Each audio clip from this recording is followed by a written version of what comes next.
All right, guys, so I'm going to go ahead and go over this genetics practice worksheet with you so you can check your responses.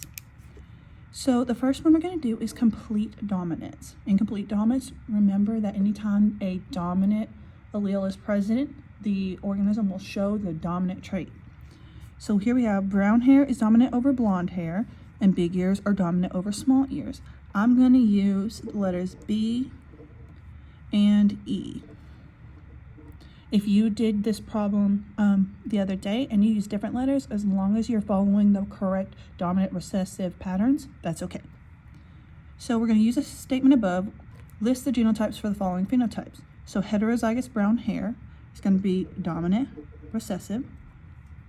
Blonde hair is going to be recessive recessive.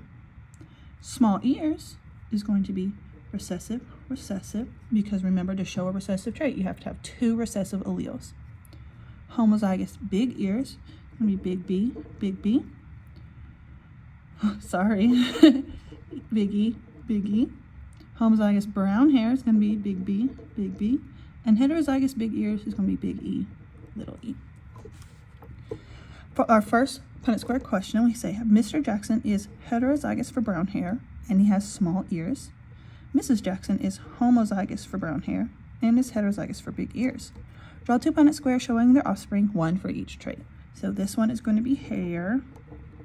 This one is going to be ears. Oh, I can't spell today. Okay.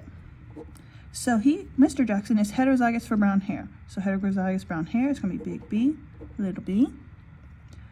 And Miss Jackson is homozygous for brown hair. So she's going to be dominant.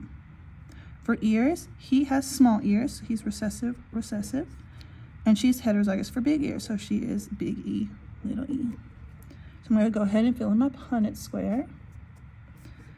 Dominant, recessive. Remember, we drop down, bring over, and the dominant is always written first. For ears, we have dominant, recessive, dominant, recessive, and recessive. Drop down, bring over. Same. So now we're going to write the genotypes for their children and eliminate any children that cannot belong to them. So Johnny has blonde hair, so blonde hair is recessive, and small ears is recessive. Juliet is brown hair, big ears, so she could be big B, or big B, little b. And big ears, she could be big E, or big E, little e.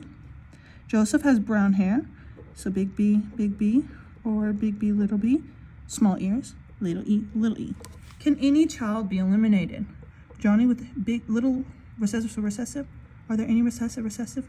No, so Johnny cannot be their child. Juliet, yes. Yes. Joseph, yes. So the child that can be eliminated is Johnny, because no little b.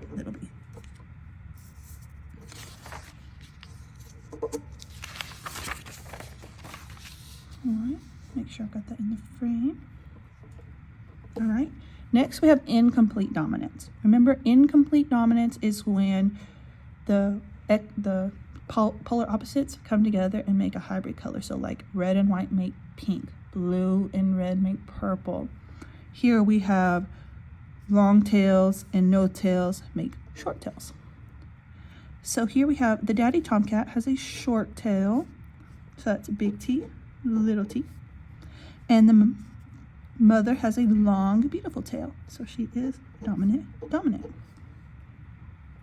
They're raising 5 lovely kittens. The mother cat begins to believe that some of her kittens have been switched with kittens from the neighboring couple's litter. Choose the kittens, if any, that do not belong to them. Draw a Punnett square to show your work. So we have dominant, recessive, and dominant recessive. So Bob with no tail, that would be little t, right? Are any of these little t? No, so Bob could not be theirs, as well as Bones.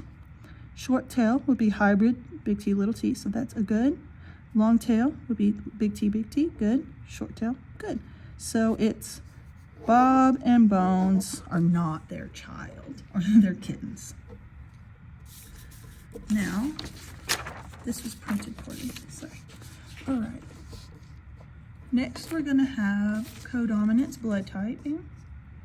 So type A and type B are codominant over type O. Rh positive is dominant over Rh negative.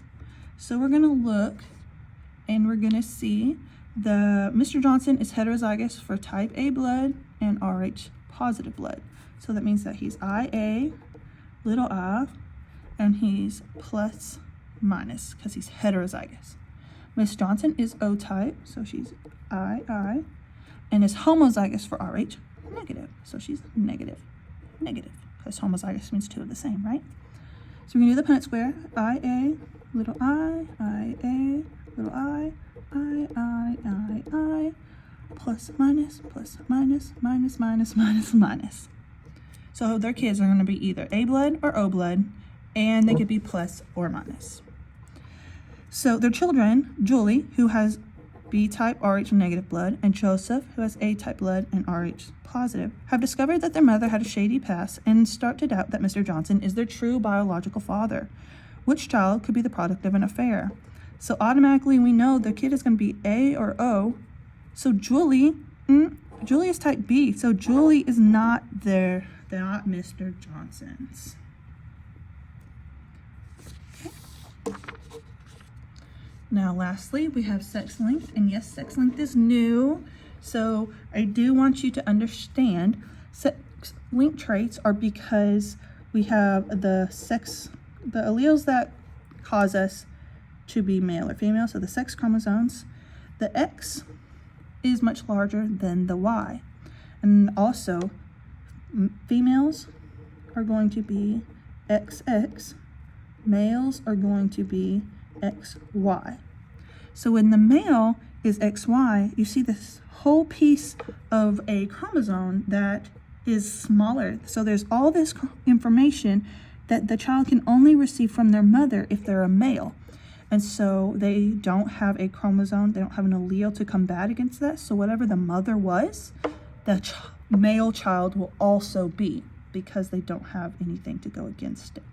So that also means when we set it up, we're going to do X for the mother, XY for the male, and this will have no allele on it.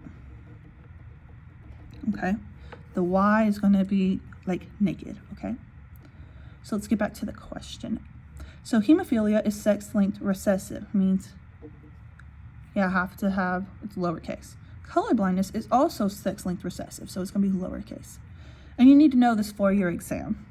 So if Mr. James is hemophiliac, so he does have that lowercase h right here. Remember, nothing on the Y. And Mrs. James is homozygous for being non-hemophiliac. She's going to be capital, dominant. Decide which child could not be theirs. So my Punnett square, I'm going to be X capital H, X little h from the dad, X capital H, X lowercase h. Then we're going to X capital, and then the Y, which has nothing, and X capital H, and the Y, which has nothing on it. So my suggestion is every time you do a sex link problem, put the X's and the Y in the correct spot before you get started, okay? So Lucy is going to be a carrier female. A carrier means that she has one of the dominant and one of the recessive alleles. So she's not showing the trait, she's perfectly healthy, but she has that recessive trait hidden in her genotype. Linus was a boy, so he's going to have hemophilia, so he's X lowercase h, Y. Landon is a healthy male, so he does not have hemophilia. And Lakin is a healthy female, so she could be XH, XH, or she could be a carrier, because remember, carriers are healthy. So now we have to decide which of these children cannot be theirs and explain your answer in terms of sex-linked dominance. So the carrier, X dominant recessive, Lucy could be theirs. Linus has hemophilia, so he's X recessive Y. There are no X lowercase y, so Linus could not be. Healthy male? Yes. Healthy female? Yes. So Linus, because his father could not pass that allele to him. Could not pass the hemophilia allele to his male offspring. He only can give them the Y. And that's it.